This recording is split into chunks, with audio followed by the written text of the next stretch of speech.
I am George Thompson, the brother of the late Robert Thompson.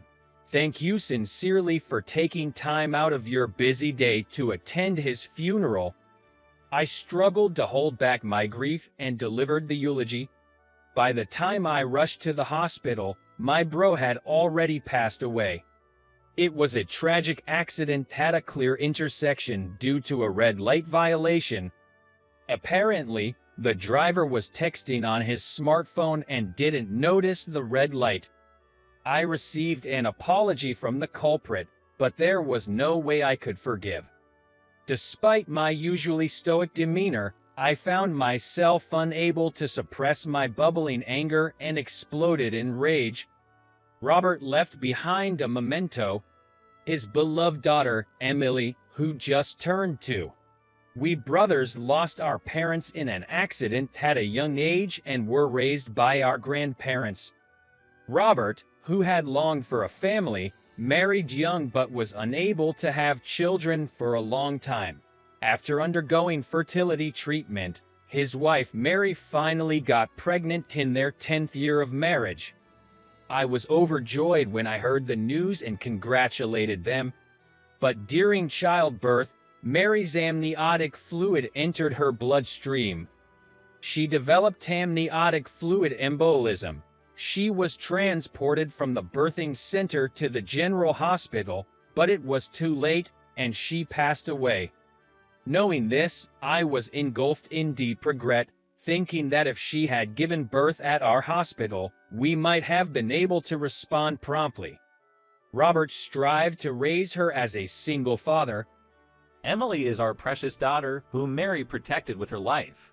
I'll raise her with all the love I have on her behalf. Hearing his words, I felt a warm sensation in my eyes, seeing my once spoiled and crybaby younger brother's growth. After the funeral, at the repast, the conversation focused on who would take Emily. Our grandparents had already passed away, and even if they were alive, they were too old to be entrusted with her. We hoped that Mary's parents would take their granddaughter, but it's impossible for us to raise such a small child physically, mentally, and financially. Not only he refused to take Emily, but also pointed at me and said, "You, who are single, raise her." I had vaguely heard from Mary that she was estranged from her parents. Seeing his attitude, I immediately understood why. Despite being busy with work and I wasn't able to meet her often, Emily is my precious niece to me. I thought it would be better for Emily to be taken in by me than by her grandparents who lack even a fragment of love. However, my anxiety was greater. It is because not only that I was single and had no experience raising children, but also because I work as a pharmacist at a community hospital. I have night shifts and work on weekends, which is not a conducive environment for child rearing. Moreover, I am part of a palliative care team for cancer treatment, so there are conferences and study groups, and sometimes I have to study after coming home. I don't have confidence in raising Emily alone, without anyone to support me. I can't possibly raise Emily.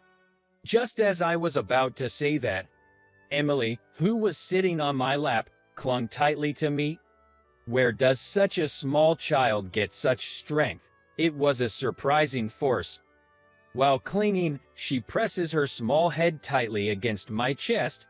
Seeing Emily's behavior as if saying, "Don't abandon me," tightened my chest. I made up my mind and looked up. I'll raise Emily. Until the police called, I had not even anticipated this situation. That day, I finished the handover at the morning meeting and headed to the dispensary. The number and contents of the drugs prepared by the dispenser must be checked for correctness.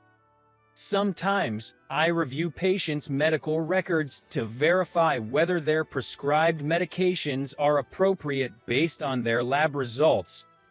Many people think that a pharmacist's job is just to prepare and dispense medications prescribed by doctors, but that's not all. I provide instructions and precautions on how to self-inject to patients who need to do so, and I also check the current health status, allergies, and supplements of inpatients. In addition, I explain the dosing schedule and side effects to patients who are receiving chemotherapy. I had a conference that day. Hospital pharmacists often receive consultation from doctors and nurses about patients' medications. The community hospital I work at is recognized by the county as a cancer treatment hospital, and I am a part of a palliative care team to support cancer treatment and alleviate pain. Pharmacists play a crucial role in chemotherapy, which is indispensable for cancer treatment. The goal is to provide the best palliative care for patients by doctors, nurses, and pharmacists working as a team.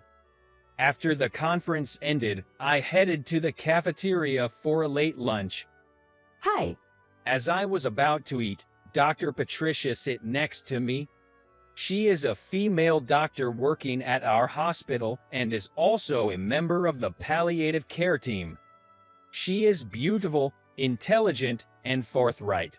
I admire and respect her because she empathizes with the patients more than anyone else. Good morning.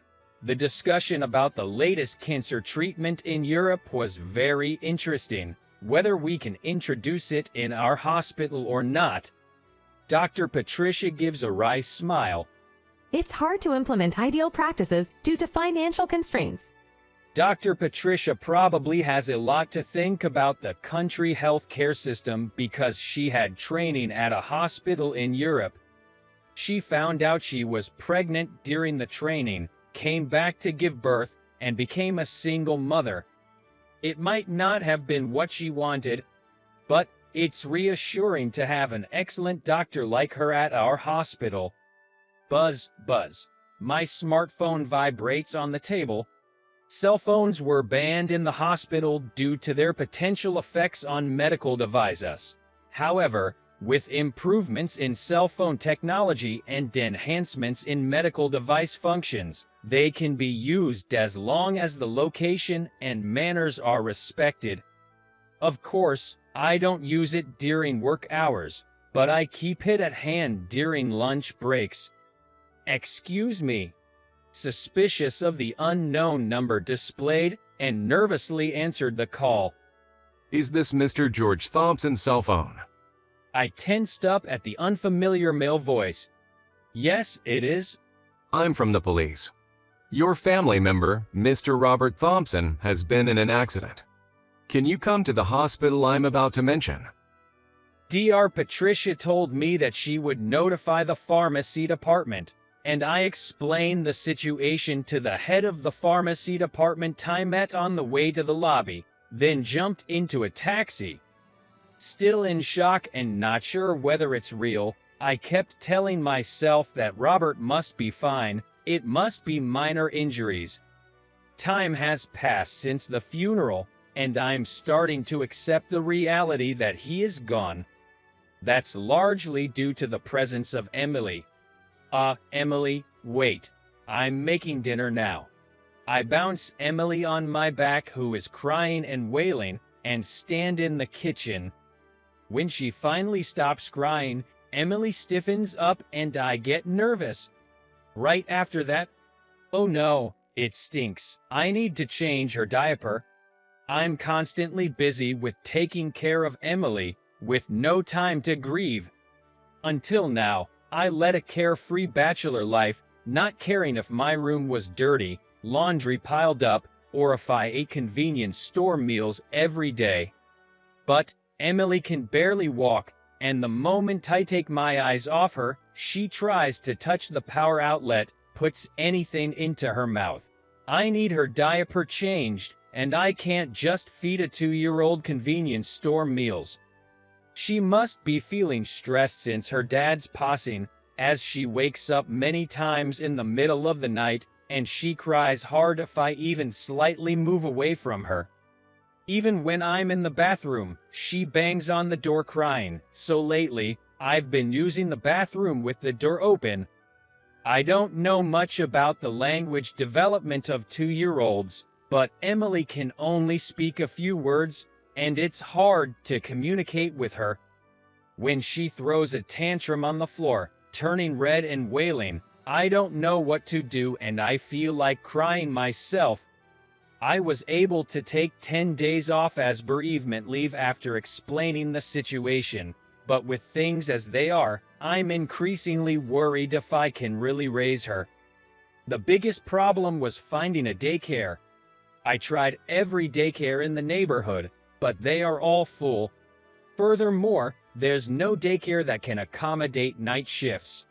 The 24-hour daycare center at the facility was also full, with no vacancies. I tried to find a babysitter instead, but the cost would surge if I asked them to work nights, which I simply couldn't afford. Nights were covered by a rotating shift, and there were pharmacists with children. I can't be treated as special just because I'm one of them. What should I do? I have to return to work soon. Then, the intercom rang. Thinking it was a courier, I opened the door to find a surprising person standing there. It was Dr. Patricia. A little girl was standing next to her. I'd never met her before, but I had once seen a picture of her daughter on her phone. I'm sorry for intruding all of a sudden. I couldn't attend your brother's funeral, so I thought I would at least come to offer my respects. She is such a conscientious person. As soon as I let the two of them into the house, her daughter let out a shout of delight. Wow, how cute. Sophia loves babies. Emily stared at Sophia with wide eyes and an intrigued look. Sophia, wash your hands first. Then you can play with the baby. Can you be gentle? I can do it. According to Dr. Patricia, Sophia is 3 years old, and I was amazed at how much she had grown in just 1 year. No, maybe Sophia's growth has been rapid. Or is Emily behind? Sophia touched Emily as if she was handling fragile goods, and she showed her various toys and explained them. Emily was so absorbed in Sophia that I was able to have a quiet chat with Dr. Patricia after she offered incense to my bro. You look very tired. Have you had enough sleep? I haven't been able to sleep properly, and since I took Minocin, I haven't had a second of time for myself. All mothers are like that. What are you whining about? Maybe that's true, but for me, who suddenly became a father, it was a lot of stress. You know, I got into a top university, earned a medical license, worked at a university hospital, trained in a hospital in Europe, had a smooth life, and never experienced any setbacks. I've never felt like things weren't going my way until Sophia was born. Child rearing is really hard. When I heard those words from Dr. Patricia, who I thought was perfect and talented, the tension that had been tight until now snapped. I let out all the stress that had been building up inside me to her. And that's how it is. While I have to go back to work soon, I can't find a place to leave Emily, so I'm really at a loss. It was the first time I had shown Dr. Patricia such a pathetic side of me. Then, she gently overlaid her hand on mine. My heart beat loudly at the unexpected contact. If it's okay with you, would you like to try using the daycare center I use? I'll introduce you. The daycare center had been newly established 3 years ago. I, who was single and had no children, was not interested, so I did not know about it. Maybe I had heard about it somewhere, but I think I just brushed it off because it wasn't relevant. In fact, the reason she decided to work at our hospital was because it had a daycare center and she felt that it was well equipped. Please, I'd be grateful. I thanked her. At the same time as I returned to work, I started to leave Emily in the daycare center.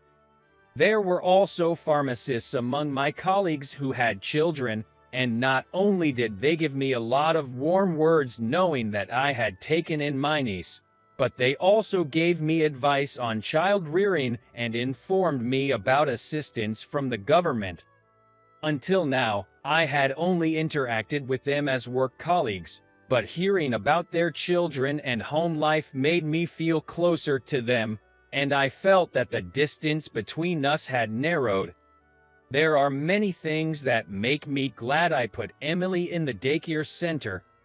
It provides 24-hour care, so I don't have to worry about working nights.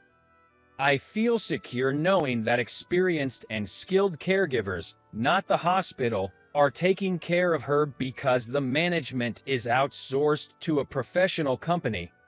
It's located in the hospital, so I can rush over if something happens to Emily. Also, I'm happy that I can go see her during my lunch break or breaks. Even if work unexpectedly gets extended, they can quickly accommodate me if I contact them. Not only that, but the daycare center has a designated restroom with a nurse on duty, which is really appreciated as it accepts children who are not feeling well due to colds and the like. There's no need to prepare a packed lunch as nutritious meals and snacks are provided. What particularly surprised me was Emily's growth. Since starting at the daycare, her vocabulary has increased tremendously, and she's been able to communicate more smoothly than before. This is all thanks to Sophia, who always talks to Emily at the daycare. Sophia, who is often referred to as Emily's sister by the daycare staff, takes care of Emily like a big sister, and Emily has grown to love Sophia, often showing her smile. Sophia has apparently graduated from diapers and is now wearing big girl underwear, which has inspired Emily to work hard on potty training. Because of all this, I often talk to Dr. Patricia about not only work but also our children. I'll take care of Emily tomorrow since I'm off. No, I wouldn't want to trouble you on your day off. However, I was convinced to accept her offer as she explained it's actually easier for her to take care of both Sophia and Emily, and I felt a bit guilty about it. The next evening, Dr. Patricia came to visit me with Emily. How was it? It's been a while. It's fantastic. I ate a microwave dinner while watching online videos, and then I studied for the upcoming conference. Even just a few hours of me time were precious and made me feel happy. I'll take care of Sophia next time I'm off. Thank you. After Dr. Patricia showed me a warm smile, she gazed at me. Actually, Sophia has been saying she wants to go to the zoo with Emily, so I was thinking, could we match our days off and go together? I eagerly responded, "Let's go." Sophia lifted Emily's hand and shouted, "Yay!" which got Emily all excited and playful. They really look like sisters. I commented, and Dr. Patricia looked into my eyes and responded, I wish they could be real sisters. "What does that mean?" I can't wait for my next day off.